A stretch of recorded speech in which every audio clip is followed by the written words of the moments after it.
फैलाव प्रकृति का नियम। यहां किसी भी चीज को जगह दी वो फैलेगी। फैलना स्वभाव है। इसलिए तो हिंदू विश्व को ब्रह्म कहते। ब्रह्म यानी जो फैलता चला जाता है, जो जानता ही नहीं कैसे रुके, जो फैलता ही चला जाता है। अनंत जिसका विस्तार, जिसके फैलाव की कोई सीमा नहीं। यहां छोटी सी चीज पकड़ो, जल्दी ही बड़ी होने लगती है।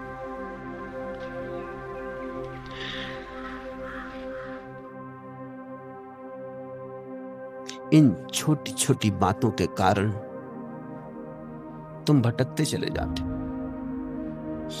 कभी कभी तुम्हें ख्याल भी नहीं होता तुम जरूरी काम से जा रहे थे। मां बीमार पड़ी थी और तुम उसके लिए दवा लेने जा रहे थे, और किसी आदमी ने रास्ते में गाली दे दी। भूल गए मां, भूल गए दवा, भूल गए इलाज, चिकित्सा। उससे झगड़ने खड़े हो गए। पहले इससे निपटारा कर लूंगा, चाहे इसमें मां मर जाए।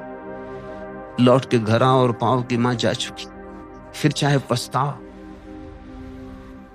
लेकिन क्षुद्र भी, अति क्षुद्र भी, अति व्यर्थ भी जब आता है तुम्हारी आंखों में तो तुम्हें परिपूर्ण घेर लेता है।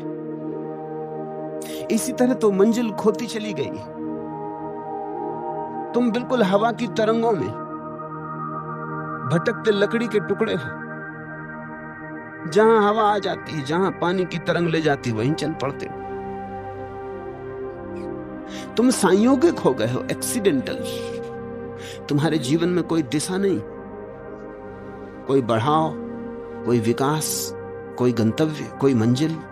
कहां तुम जा रहे हो, क्यों तुम जा रहे हो, कुछ भी नहीं।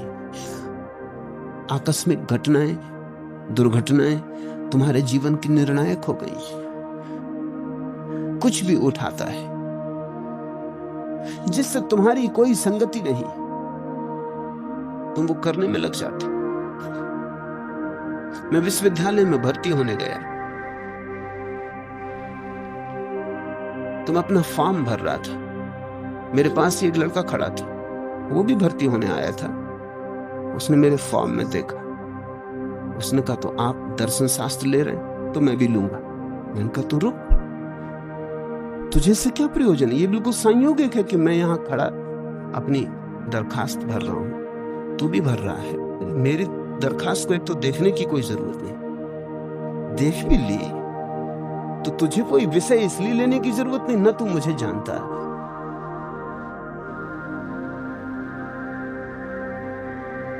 उसने कहा ये भी आप ठीक कहते हैं, मैंने ये सोचा ही नहीं। तुमने कभी जिंदगी में देखा इस तरह रोज हो रहा है। दुकान पे तुम गए थे, कुछ खरीदने गए थे, कुछ खरीद लाए, क्योंकि दुकानदार बड़ा कुशल था, उसने बेच दिया कुछ। दुकान पर गए थे, दुकानदार ने कुशलता भी न की हो, लेकिन दुकान की खिड़की में सजी हुई चीजों में कुछ चीज जच गई जिसकी तुम्हें क्षण भर पहले तक कोई भी जरूरत न थी।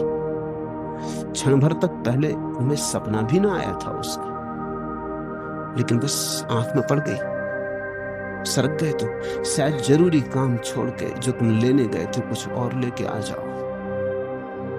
तुम जो लेने जाते हो वही लेके लौटते हो। पश्चिम में मनोविज्ञान इस पर बड़ी खोज करता है कि लोग क्या खरीदते, और उन्होंने बड़ी तरकीबें खोजी और बड़े हैरानी के निष्कर्ष हाथ लगे। एक उपन्यास बिकता नहीं था, छप गया और बिका नहीं। विशेषज्ञों से सलाह ली गई, उसने कहा इस किताब का नाम बदल दो, नाम ठीक नहीं, नाम खींचता नहीं। नाम बदल दिया, किताब बिकी, ऐसी बिकी, लाखों की प्रतियों में बिकी। साल भर से छपी पड़ी थी, कोई खरीदने वाला नहीं था। किताब वही की वही, सिर्फ नाम बदलने से कुछ भी नहीं बदला, एक शब्द भीतर नहीं बदला है, सिर्फ कवर खोल बदल गई और किताब बिकने लगी। मनोवैज्ञानिकों ने हिसाब लगाया है कि चीजें बेचते तो डब्बे का रंग क्या होना चाहिए, क्योंकि उन्होंने सब रंगों के डब्बे रख के देखे। स्त्रियां खरीदने आती हैं, वो हिसाब लगाते हैं कि कौन से रंग से ज्यादा आकर्षित हो। कुछ रंग हैं जिनकी तरफ कोई ध्यान ही नहीं देता, अगर उस रंग का डब्बा तुमने अपनी चीज को बेचने के लिए बना लिया है तो तुम्हारा दिवाला निकलेगा। अब रंग से भीतर की चीज का कोई भी संबंध नहीं, लेकिन लोग संयोगिक, लोग एक्सीडेंटल, रंग उन्हें पहले खींचता है। डब्बा खाली हो तो भी चलेगा, लेकिन रंग आंख को खींच लेता है। कितनी ऊंचाई पर दुकान पे डब्बा होना चाहिए तब आंख जल्दी पकड़ में आती?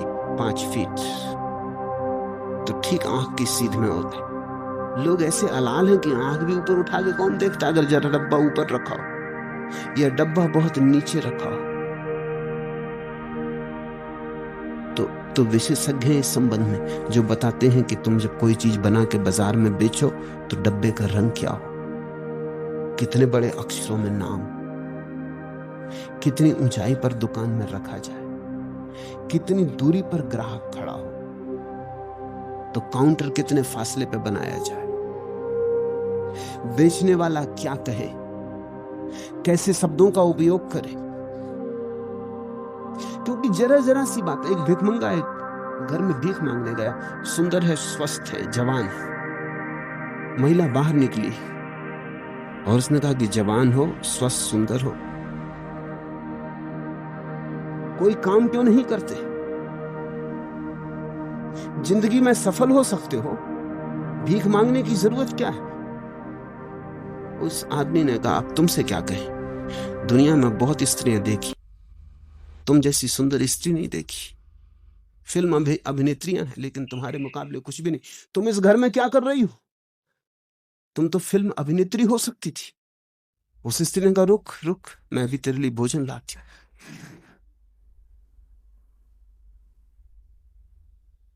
भिखमंगे को भी समझना पड़ता है क्या कहे,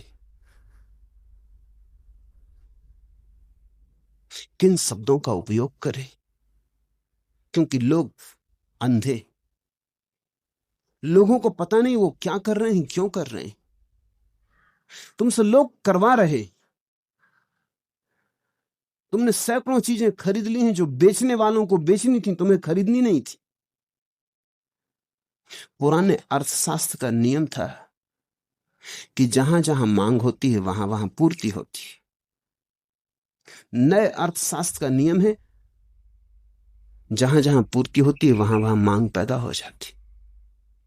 तुम चीज तो बनाओ, इसकी तुम फिक्र ही मत करो कि इसकी कोई मांग है या नहीं, मांग पैदा कर ली जाएगी।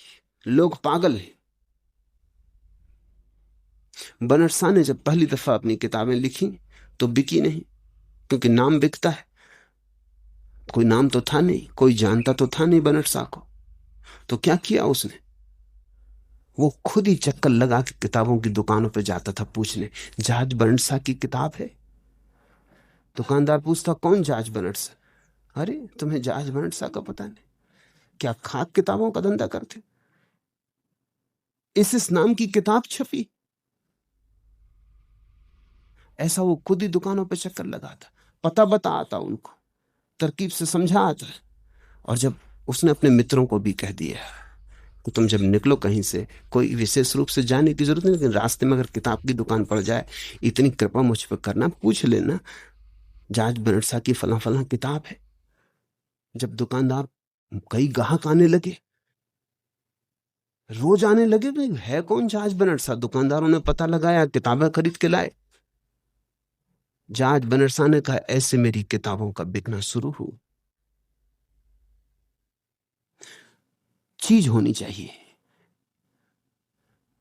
फिर चीज के आसपास कांटा, कांटे के आसपास आटा होना चाहिए, फिर कोई ना कोई फंस जाएगा। संसार बड़ा मूढ़ है, तुम जरा जागो।